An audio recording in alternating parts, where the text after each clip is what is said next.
Hi there, author and freelance writer Melissa May Younger here, and I wanted to share with you about the books that I've been reading in this past year that have really helped me, I think, in my own fantasy writing. Just think about different tropes and, I don't know, developmental aspects of fantasy, I guess. So this is my book, The Land in the Woods, and that's my first book, and my second book is going to come out in December.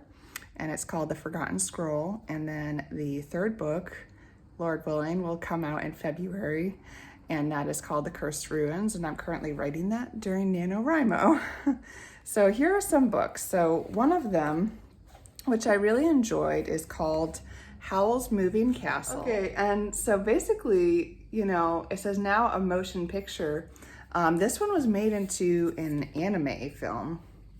And I don't know, I wasn't like expecting that much from it because honestly, the description sounded kind of weird for me, but it was one of the best-selling fantasy books on Amazon, so I thought I would give it a go. And here's the description. It says, Sophie lived in the town of Market Chipping, which was in Ingary, a land in which anything could happen and often did, especially when the Witch of the Waste got her dander up, which was often. As her younger sisters set out to seek their fortunes, Sophie stayed in her father's hat shop, which proved most unadventurous until the Witch of the Waste came in to buy a bonnet, but was not pleased, which is why she turned Sophie into an old lady, which was spiteful witchery. Now Sophie must seek her own fortune, which means striking a bargain with the lecherous wizard Howl, which means entering his ever-moving castle, taming a blue fire demon, and meeting the Witch of the Waste head-on, which was more than Sophie bargained for. So there are a few things in this book that, even just from the description, I could tell were going to be interesting. And so there's this fire demon, and then she's turned into an old lady. And so, of course, you want the character to, you know, when they're under a curse, like in Beauty and the Beast, to regain their true form at the end. And so you're curious a little bit to see if that will happen, or if it's going to be kind of like a Shrek-like thing where, you know, oh, they really are the beast and that's their true form. This moving castle bit, that's what really got me. And the name of the book is Howl's Moving Castle. I was like, I've never read about a castle that moves before, and I would be very interested to hear about how that works. And it was very intriguing, I have to say, because what it allowed the author to do is to kind of move seamlessly through these different settings. And because castle door, you could like turn a knob on it, and the door would open to a different land, a different part of the land, or a different land, a different world. And one of them happened to be like our world. And so that was kind of interesting. There was a little bit of crossover there. But it's very much told in like this clever fairy tale type of style. And the voice of it is just reminiscent of all the fairy tales that I read when I was a child. And I really enjoyed that aspect of it.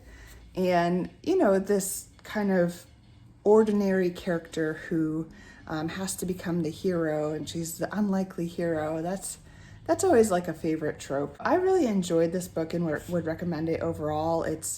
I think it has some really unique aspects of magic to it too that I haven't seen in other fantasy. And I will admit that I did get an idea from this. I incorporated the idea of being transformed into an older woman into one of my books because I kind of liked that, the like being in disguise bit. So that shows up in my second book in an interesting way. And The Adventurers Guild. So I have just started this book. It's by Zach Lauren Clark and Nick Eliopoulos. The idea is that there's these different guilds that everybody gets sorted into. So this one is like full-on fantasy world. It's this other world that's not related to our world at all. And you just kind of get dropped into the middle of it, and you get introduced to this friendship at the beginning. And really I think the characters are pretty compelling. So the concept of the guilds is interesting. And then there's like the guild that nobody wants to be in, the Adventurers Guild, because people die in that guild. And so of course you can guess what's going to happen to the main character. And so there's different twists in it already that I'm enjoying. And I like the idea of having these different guilds that people get sorted into, and maybe down the road I will have something similar to that in my books. I haven't really, directly derived inspiration from it. Here's Ella Enchanted. Okay, so Ella Enchanted came out when I was a girl. And had a very different cover then too, which I find interesting. I actually like the older cover better, probably just because I saw that one first. So I read it before it became a movie, and I really enjoyed it because basically it is a twist on a fairy tale. It's a twist on Cinderella. She's called Ella. But the whole idea is that what if Cinderella was obedient because she had this curse placed on her that she had to be obedient? And as it turns out, it's not really a curse, but this fairy gave it to her as a gift that she always has to be obedient. So it gives more motivation for the character and makes it immediately more intriguing. Also, Ella turns out to be quite feisty. So she didn't really want to obey, but she's forced to obey. And so I really enjoyed her character, and that's why I read the book and have reread it, because I like that she's this kind of strong character that she's forced to obey, but she's gonna find these like little ways not to obey and to kind of do what she wants. And she's gonna try to always do what's right and do what's heroic, kind of despite all of the odds being against her. And then she's also really smart.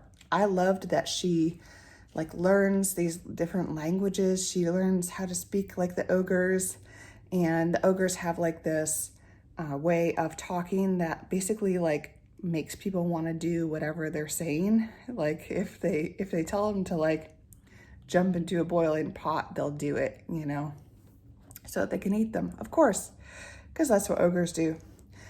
So it's very different than the movie. I would say the movie with Anne Hathaway, I really enjoyed that movie, but it is very different. And I think the movie does lose some of the elements that I liked so much about Ella's character. That she is very smart and independent, that she's good at figuring things out and getting herself out of situations. In the movie, I feel like she has to be rescued a little bit more, especially by the prince, and they want to do that whole damsel in distress thing. Okay, that's fine, but in the book she like is able to rescue herself and the prince in certain scenarios. So anyways, I would really recommend that book. And I think in terms of inspiration for my own stories, I do try to have these strong girl characters who can figure things out, who are really smart. The two main girls in my books are that way. And sometimes they butt heads with each other because of it. They're siblings, of course, so that has to be in there. So anyways, that's a little bit about what I've been reading. I would also say Ian Nesbitt's The Phoenix and the Carpet. I would highly recommend. That is the sequel to Five Children and It, which I didn't enjoy that first book as much because it just became a little bit too formulaic for me, in that basically every chapter was them wishing for something and then it going horribly wrong, and then the wish wearing off by the end of the day. But in the second book, The Phoenix and the Carpet, it's more interesting because they have this magic carpet that takes them to different places. And then the Phoenix is a very interesting and fun character as well, has a very distinct personality. And I love seeing the interactions between the children too, with their different personalities. So I would recommend that one. As far as inspiring me in my own work, I think just some of the sibling dynamics, that's something I enjoy. going into. I just wanted to let you know that in December, I'm gonna be talking about different Christmas classics and ones that have really stood the test of time. And I'm gonna break down some of the literary elements, and I'm gonna explain why I think those have stood the test of time and how that can kind of like help me and other writers in thinking about our own writing. I mean, the one that comes to mind is obviously A Christmas Carol. That one is so classic that, I mean, even you could just see it today that there's like 5 different commercials using that idea of like the transformation. So there's the transformation, there's the 3 ghosts. So I'm gonna talk about like all that cool stuff in December. I'm gonna try to do like the Vlogmas thing where you do a video every day. Some will probably be short, some will be long. But subscribe if you'd like to see some of those videos popping up. And give this video a like if you like me sharing about my books with you.